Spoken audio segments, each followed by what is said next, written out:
One of the joys of early season baseball is the hope that one good start or day at the plate engenders. It's different than a strong performance in June or July in that it represents a huge portion of that player's season to date. In the case of a pitcher, it may make up 100% or 50% of his year thus far. And that's why in the middle of last week, I was compelled to share this on Twitter. Carlos Rodon, it might be happening. 4 years after Rodon made his MLB debut, and 5 years he was the third overall pick in the amateur draft, it really might be happening for him. He has made 2 starts this season, allowing 2 earned runs on 5 hits and 2 walks, while striking out 15 batters in 11 1/3 innings. That translates to a 1.59 ERA, 0.62 WHIP with a 32.6% strikeout rate and 4.3% walk rate. Reason for April excitement with Rodon. I sent that tweet during his second start of the year, a dominant performance in a win over the Indians. Rodon went 6 innings in that game, allowing 1 unearned run on 2 hits and a walk, fanning 9 batters. He got 16 whiffs on 103 pitches, a swinging strike rate of 15.5%. Combine that with his first outing of the season, and Rodon has an 11.8% whiff rate. While it's too early to be excited about that specific number, it's worth noting that Rodon has never had a whiff rate better than 10.3% for a full season in his career. What's more, the way Rodon is getting his whiffs suggests we're watching a changed pitcher. Rodon has made 2 major changes to his pitch usage this season. First, he has completely eliminated the 2-seam fastball from his repertoire. He cut back on it significantly last year, slashing its previous usage by about half to 10.6%.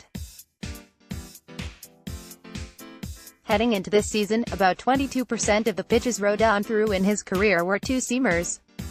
He has yet to offer one this year among his 204 pitches thrown. With the 2-seamer out of the mix, Rodon is throwing more sliders. A lot more sliders. Last year, his usage rate on the slider was 26.1%, right in line with his career norms. Through 2 starts this year, he has thrown his slider 40.2% of the time. The pitch has a whiff rate of 23.2%, but also a called strike rate of 17.1%. As you can see from this pitch chart for the slider, courtesy of Baseball Savant, it's not simply a chase slider. Rodon is commanding it for a strike, mostly down in the zone and to both sides of the plate. Let's take a look at Rodon getting whiffs with the slider, one against a righty and one against a lefty. Rodon's slider does have some loopiness to it, but pay special attention to the whiff he got against lefty Leonys Martin. His slider can get more straight-down break than your typical slider, and that makes it unique in that it's harder to read out of his hand. That's what helps make it so good to hitters from either side of the plate. Now let's take a look at Rodon using the slider in the zone to get ahead. The following GIFs show consecutive pitches against Carlos Santana. The first one has a bit of a get-me-over feel, but it's still spotted well on the outside corner. Chances are good that Santana, a famously patient hitter, isn't going to offer at that, especially as the first pitch in a plate appearance with runners on the corners. The second one, however, is particularly filthy. It's to the opposite side of the plate and stays in the zone, locking up Santana for strike 2.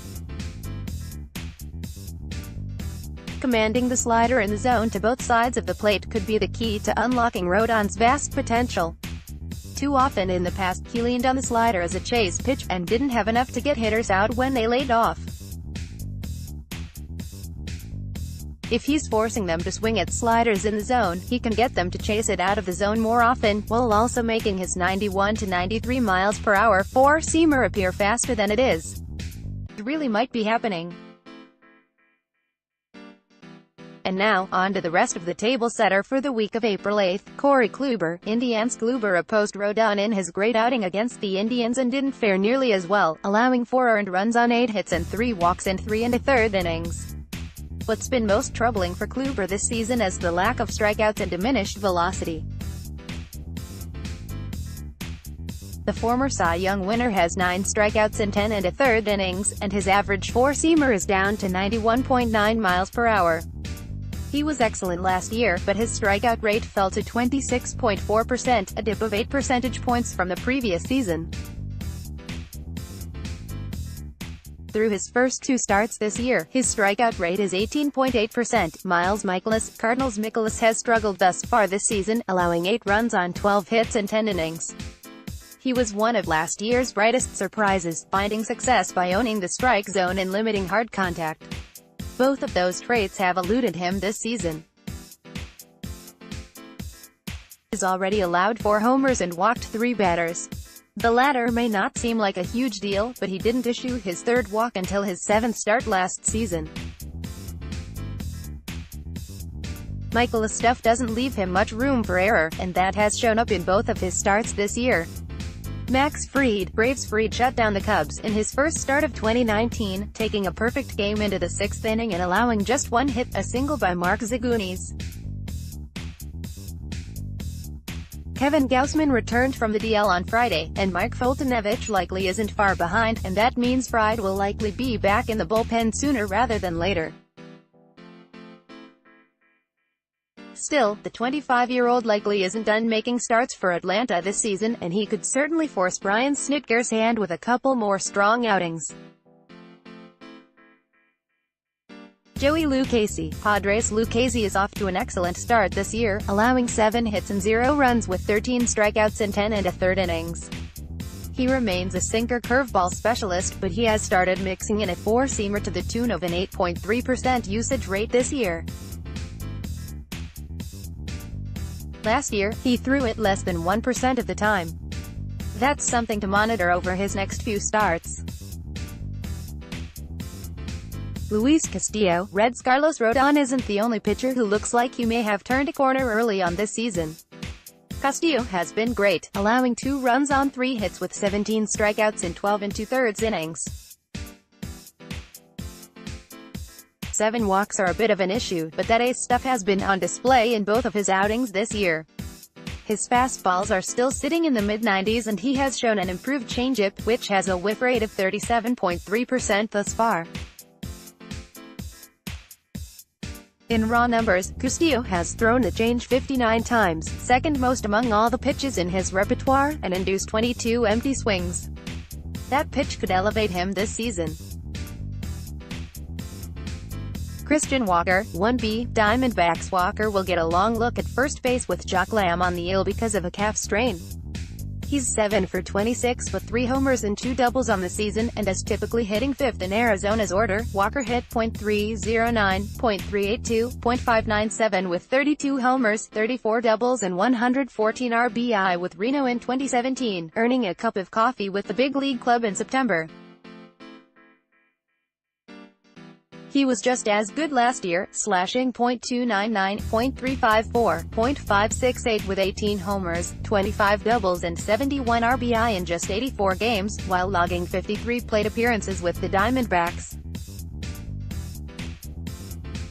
Yoan Moncada, 2B. White Sox. Remember that great tweet I fired off about Carlos Rodon? I replied to myself, like all the cool kids do, with this tweet a little later while watching that same game.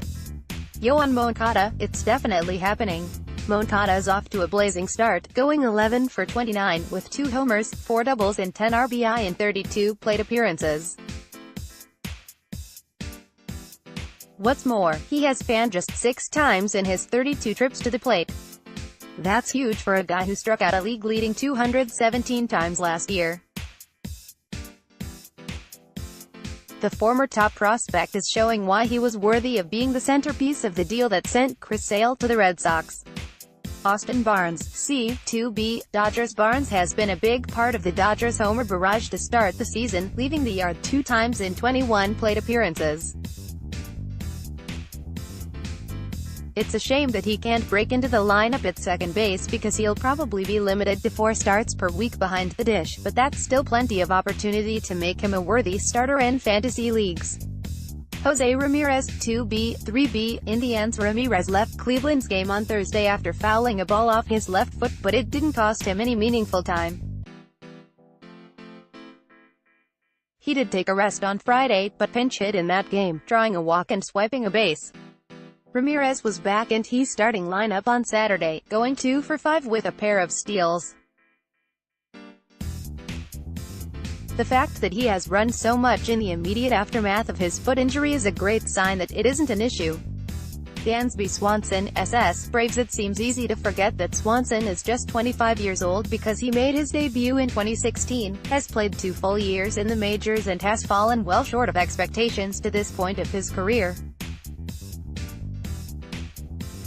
Yet, he's still very early in his life cycle as a major leaguer, and the pedigree that made him the No. 1 overall pick in the 2015 amateur draft didn't fade away. Swanson is swinging a hot bat to start the season, hitting .318, .467, .636 with 2 homers, 7 RBI and 6 walks against 5 strikeouts in 30 plate appearances. Zach Greinke, Arizona Diamondbacks Julio Teheran, Atlanta Braves Andrew Cosner, Baltimore Orioles John Lester, Chicago Cubs Carlos Rodon, Chicago White Sox Corey Kluber, Cleveland Indians Jordan Zimmermann, Detroit Tigers Justin Verlander, Houston Astros Homer Bailey, Kansas City Royals Yaki Junis, Kansas City Royals Trevor Cahill, Los Angeles Angels Hyunjin Ryu, Los Angeles Dodgers Jose Urena, Miami Marlins Jhoulys Chacin, Milwaukee Brewers Jacob deGrom, New York Mets Masahiro Tanaka, New York Yankees Marco Estrada, Oakland A's Brett Anderson, Oakland A's Vince Velasquez, Philadelphia Phillies Jamison Talon, Pittsburgh Pirates Eric Lauer, San Diego Padres Joey Lucchesi, San Diego Padres Felix Hernandez, Seattle Mariners Marco Gonzalez, Seattle Mariners Madison Bumgarner, San Francisco Giants Derek Holland, San Francisco Giants Miles Michaelis, St. Louis Cardinals Blake Snell, Tampa Bay Rays Anibal Sanchez, Washington Nationals teams playing 7 games, Braves, Orioles, Rockies, Royals, Dodgers, A's, Padres, Mariners, Giants teams playing 6 games, Diamondbacks, Cubs, White Sox, Indians, Tigers, Astros, Angels, Marlins, Brewers, Mets, Yankees, Pirates, Cardinals, Rays, Nationals teams playing 5 games, Red Sox, Reds, Twins, Rangers, Blue Jays.